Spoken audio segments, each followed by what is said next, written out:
Hi everyone, welcome back to another episode of what's going on in the real estate market in the Geneva Lakes area. So this is going to be a year in review for 2023 and a look beyond. So let's dive in. So there are a myriad of forces driving the real estate market on a national and local level. If you don't understand these nuances and complexities, they can either be stumbling blocks or stepping stones, depending on your timing, what you're doing, where you are. So we're going to break up those forces into 5 different categories. That's going to be supply and demand, appreciation of the real estate market, the lending market, and of course, last but not least, the economy. So let's dive in first into economy. So while most people might find anything regarding the economy to be boring and dry, it's actually super fascinating once you understand some of the underlying forces and the drivers of it and how it affects different parts of the market. So the first thing we're going to do is ask, where is our economy strong? The first positive trend that we're going to look at is the 30-year mortgage rate, which dipped to about 6.95%. Down from the high of October of 7.79%. We haven't seen those highs since around the 2000s. This is on the heels of the announcement from the Federal Reserve to keep the federal fund rate at 5.5%, which is the third consecutive meeting they've decided to hold rates steady at. Officials also announced that they project that the federal fund rate will probably drop to about 4.6% by the end of 2024. So that's going to be a comforting reprieve in the coming year. Some investors in interest rate futures project that this rate drop could start as early as spring of next year. So we'll see. Thanks, JP. This rate drop is in part thanks to inflation dropping to 3.1% as compared to the 7 and 6.5% that we saw in 2001 and 2002. It's also thanks to our workforce or our labor market. So employees added a seasonally adjusted 199,000 jobs last month in November. And there are a lot of reasons to be actually really optimistic about the labor market in 2024. About 500,000 Americans entered the workforce in November. Also in November, on a monthly basis, wages picked up. And finally, the average hourly earnings advanced by about 4% from earlier this year, which again bodes well for our labor market. All right, so where is our economy weak though? Well, according to the U.S. Bureau of Economic Analysis, it's going to be spendings as measured by the personal consumption expenditure, which continues to reach all-time highs, as well as credit card debt. We have set a new record. We have surpassed 1 trillion in credit card debt. Credit card balances have risen for 5 consecutive quarters, increasing at some of the largest rates in about 20 years. The good news is that delinquencies on credit card debt and actually on all forms of debt have remained low and steady. Everyone's making, for the most part, their payments on time, but this could certainly change if the labor market or other economic drivers go south. All right, so what does this mean for the real estate industry? Well, lower rates will entice more buyers into the market, thereby driving up home prices. A strong labor market means that people will not only be able to pay for their mortgages on time, but they'll also be able to obtain them, whether it be upscaling to a new home or getting a second home. All of these are strong indicators. However, rising delinquency rates could lead to tighter lending standards. It could also, though, encourage the feds to lower rates even more so that we don't dip into a recession. However, debt is already high. So if debt continues to rise, this is unsustainable. And if delinquencies in turn start to rise, that's going to lead to lower spending, which could depress our GDP over several quarters, thus pushing us into a recession. The good news is that Fannie Mae predicts that if we do go into a recession in 2024, it's going to be super mild and it's not going to dip into 2025. However, we might see a dip in GDP by about 1.6%. So this is something we're definitely going to want to watch out for. There's going to be consequences, but also advantages to having those forces play out. All right, so the next driving force we're going to break down is going to be home appreciation or equity. Now, while equity doesn't drive the real estate market per se, it's a gauge of the overall health and strength of the market and homeowners' abilities to weather any economic storm. Let me first explain a quick concept, and that's the loan to value ratio. Most people have heard of it or know what it is. Loan to value ratio, LTV, is a straightforward way to measure a real estate loan size against the value of the underlying property. And lenders like it because it's considered an accurate way to assess the risk that an individual loan presents. So just to go through it, if you have a home that's worth $500,000 and you have a loan balance of $400,000, that means you have an 80% loan to value ratio, which is where a lot of conventional loans are. It also means that you have an equity of about $100,000. Now, loan to value ratio, it tells us a few things. The main thing, as you can see, is it tells us the riskiness of the loan. The higher the loan to value ratio, the more risky the loan. The lower the loan to value ratio, the less risky. It also shows the distribution of the equity you have in that underlying property. So the graph below shows the loan to value spread of mortgages across the US between second and third quarter of 2023. And this really gives us a snapshot of the health of the mortgage industry. As you can see from the graph, that most of the mortgages between Q2 and Q3 of this year is at 80% or less. That's really strong for our mortgage industry, and anything above 80% is such a small distribution. So that really bodes well for the mortgage industry. No real red flags here. Another strong indicator for our mortgage industry is equity, specifically tappable equity. So first, what is equity? Equity is a difference between what you owe on a home and what it's worth, as we saw from the loan to value ratio. It's key, your key, to being able to weather an economic storm in terms of real estate, say a recession or downward pressure on prices. Now, what is tappable equity? This is the amount of equity that you can withdraw while still maintaining a loan to value ratio of 80%. As you can see from this graph, the amount of tappable equity that we have has doubled since the recession or the housing recession, from 5 trillion to 10 trillion. That's amazing. What about equity growth right here in Wisconsin? As you can see from the table here, we have gained an average $30,000 year to date in third quarter of this year in terms of equity gains. The big question, though, is, are these gains sustainable over the next few years? And according to Fannie Mae, the answer is yes. Home prices will continue to grow modestly in 2024 and will continue to appreciate in the following years to come, from 2.4% next year, 2.7% in 2025, and a boost in 2026 of 3.7%. Now, what does this mean? Well, strong equity means that people on average, like I said, they can weather an economic housing recession. Moreover, it's going to drive home sales as well as home demand, because people who have this equity, at some point, they can sell their home, they'll have the cash to put a strong, healthy down payment down and either buy another home or a second home.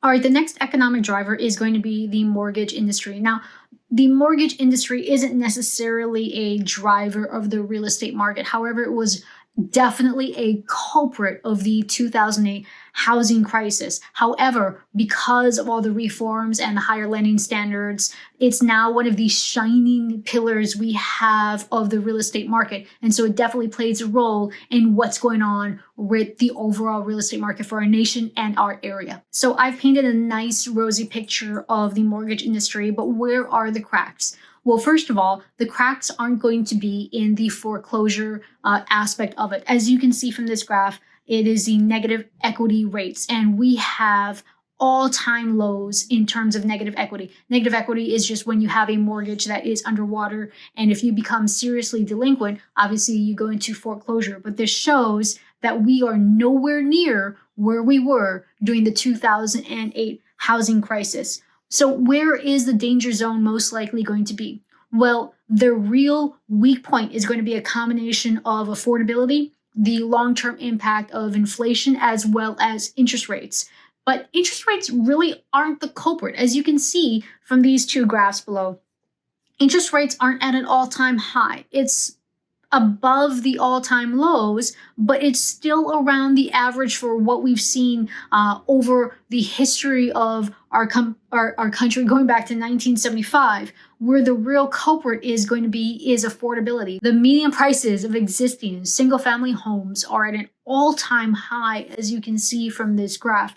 And how does that affect us? Well, according to Redfin, before the Feds started raising rates, a person with a monthly budget of about $2,000 could have bought a home for $400,000. Today, though, they can afford a home of about $295,000 or less. That's where we're seeing a lot of the pain points right now. Moreover, while the delinquencies, as I said, on credit card debt or other kinds of debt, they are still low and stable. The problem that we're seeing is the payment to income ratio. We are at 40%, which is all-time highs that we've seen for many decades. Lenders, they like the golden number to be about 30% of your payment to income ratio to be going to housing. Right now, we're seeing payment to income ratios at about 40%. So again, if something happens with our economy, say the labor market, which is why we covered it in our economy section, if something should happen with that, that could be where the cards start really, that house of cards start crumbling. So we're going to want to watch out for that. However, on a whole, though, mortgage industry is strong. Lending standards are very high. So we're not going to expect a wave of foreclosures, everything else being equal, anytime soon. The caveat is that households with more than that 40% payment to income ratio and who have very high interest rates, that's going to be where it starts getting dicey. The last two driving forces that we're going to look at are supply and demand. And this is where we're going to get granular into our region, the Southeast Wisconsin, Geneva Lakes area region. Now, while supply and demand may not seem sexy, they're really the nuts and bolts drivers of real estate prices as well as the overall real estate cycle. A great way to measure demand is by looking at the days on market. It is a lagging indicator. However, it's still a good indicator. And this is the days on market for Walworth County area. As you can see, we shot up from about 40 days on market in October, which was highly unusual to be that low in October. And then all of a sudden now we're at 56 days on market, which is high, but not necessarily, because we are going into the holiday season. So this is normal seasonality. I can expect this to probably go back up again to match last year between 70 or 80. That's not a red flag. It's the holidays. This will slowly, gradually come down as we get closer and closer to the spring market. All right, supply, our last driver of the real estate market, and arguably the most important right now in today's market. So this graph is of Walworth County, the number of listings coming on the market. As you can see, starting from August, we had 4 consecutive months of lower listings. We had an unusual upward spike, but now we're coming back down as far as lower listings. Completely normal. It is the holiday season. Most people don't want to list their homes in December, so this is going to probably drop yet again. Are we going to see more listings come on the market in 2024? Well, that remains to be seen, and to see especially if interest rates, if they come down, is that going to be enough to just clear out the stagnation, the stalemate of homeowners not wanting to move and relinquish their ultra low interest rates? So that's still up in the air. However, in terms of new construction, we're not going to see much relief in terms of new construction in the Walworth and Kenosha area. Racine is a different story. So this is from the National Home Builders Association here in Wisconsin. And as you can see, in Kenosha, they're still down 51% in terms of new building permits year to date for the third quarter. Walworth County, we're up 10%. So that's good, but not great. Now, Racine County, they're up 47% in terms of building permits. So they're going to see a lot of homes coming online. And that's going to be the county where we start seeing prices softening, because the more supply you have, the less demand you're going to need. So we're going to really want to watch what happens in Racine County, because they're really the petri dish of what's going to happen in our region of when supply starts flooding the market in terms of new construction, and also hopefully with lower interest rates. All right, so how do all of these factors manifest in terms of median sale prices? Well, right now in Walworth County, it's $340,000, which is a change from the previous quarter, up by 4.6%. Kenosha County, median price, $270,000. That's a 4.7% change. Racine, $250,000, and that's a 4.4% change. So we're going to want to see how these median prices change as rates drop, as well as how it changes as new supply comes online next year. So how are we going to be able to see that interplay of supply and demand in our area? Well, the way to do that is via the sales to list ratio. So if you have a sales to list ratio average of above 100%, that means above average, most homes sold for more than what it was listed for. If it's less than 100%, that means on average, homes are selling less than what they were listed for. A healthy oscillation point is between about 96 to about 103%. Right now, we're at about 95.2, which is pretty typical, actually pretty good for the holiday season. Probably going to see this drop down to 92%, maybe 91, maybe down to 90%. So we're going to want to watch this for sure in the coming months of 2024 and beyond. All right, so what does all of this mean? Well, lower demand and lower supply means that we're going to have what feels like a balanced market where both buyers and sellers are going to have about equal advantage depending on the nuances of that specific home and your situation. Home prices, they will soften, but there's not going to be a crash in those prices, and we're not going to see a flood of foreclosures anytime soon. But it also means that buyers and sellers are really going to have to work together, which is contrary to what was happening when we had that strong sellers market where sellers had all the power and buyers were just at the whim. You're really going to have to do some really hardcore negotiations, not hardball, but really strong negotiations. And that's where realtors like us really come to play, because that's going to be integral to keeping deals together, because now that both parties have an advantage, both parties can walk. They're more on equal footing.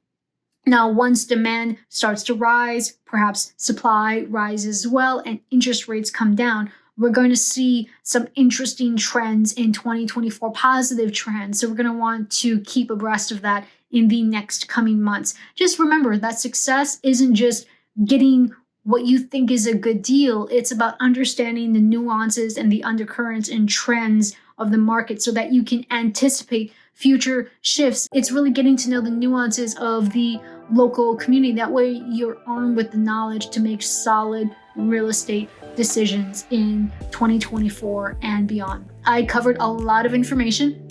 It was a year-end wrap-up as well as a look beyond. So if you have any questions, there's our contact information. I love questions. Also, feel free to send me an email. Remember to like and subscribe so you don't miss any of these market updates. All right, so thanks for stopping by. Good luck in 2024. I look forward to a wonderful year with you, and we'll talk to you later.